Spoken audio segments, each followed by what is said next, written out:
Hello， 大家好，我是卡皮，今天更新新无印的最新内容。这集一开始，电视里就有人提到挖掘到史上最大的盾甲能化石，于是小智和小豪也萌生了挖掘化石的想法，两人立即开始努力去科学博物馆的计划。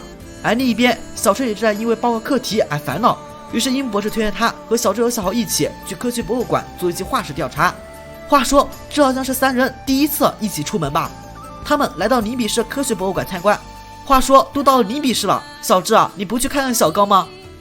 小看见这么多活生生化石宝梦，于是便有了想要收服化石宝梦的想法。因为巨大盾甲龙展览今天已经结束了，所以小智和小豪只能去参加挖掘化石的活动。如果运气好，能够真的挖了化石，参与者还能获得化石并将其复活，这让小豪觉得这是个收复化石宝梦的大好机会。而小春则一脸懵逼的被拉了进来。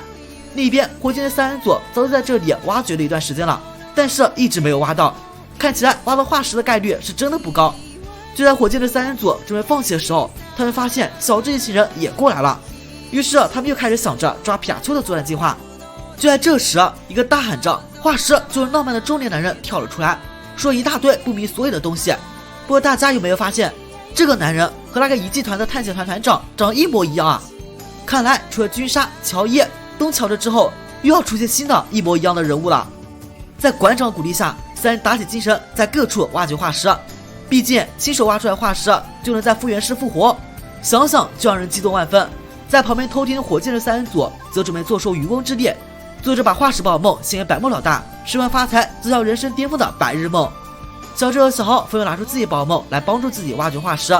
小春由于之前把来电窝放研究所了，所以只能自己慢慢找。不过他运气不错，发现一块类似于贝壳的化石，但是古代是没有大石贝的，那这是个什么玩意呢？我不知道，编剧也没有告诉我们。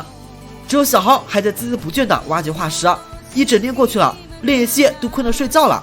头头小将则无聊地开始踢石头，不过小豪仍然没有放弃。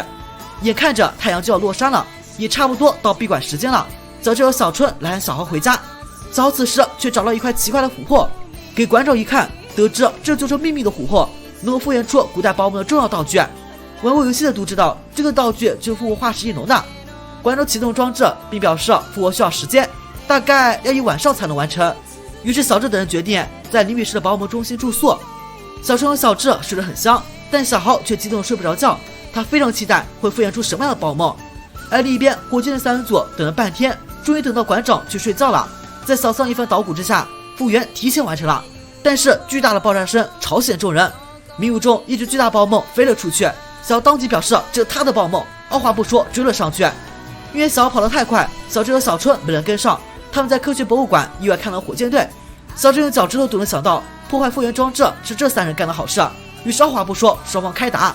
火箭队这回抽到是农龙石和尼多利洛，既然火箭队是冲小智来的，于是小智让小春先去找小豪，自己则留下来对付火箭队。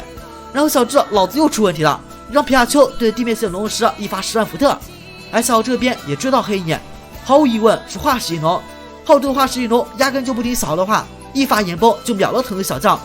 好在小豪这次带了强大尼友巨人，尼友巨人强大防御力，面对化石翼龙的翅膀攻击毫不在意。接着小豪让尼友巨人一发臂锤加上加农钢炮打伤化石翼龙。这回小豪没有直接扔球，而是好言安慰化石翼龙，邀请他一起和自己去看现在这个世界。最后化石翼龙被感动，顺利的被小豪收服了。哎，大家千万不要烦恼，小豪以后收获的宝梦还会更多，放平心态很重要。另一边，小智和皮卡丘也轻松解决了战斗，利用电网的弹性，一口气击倒尼多利洛和龙龙石，打飞了火箭队。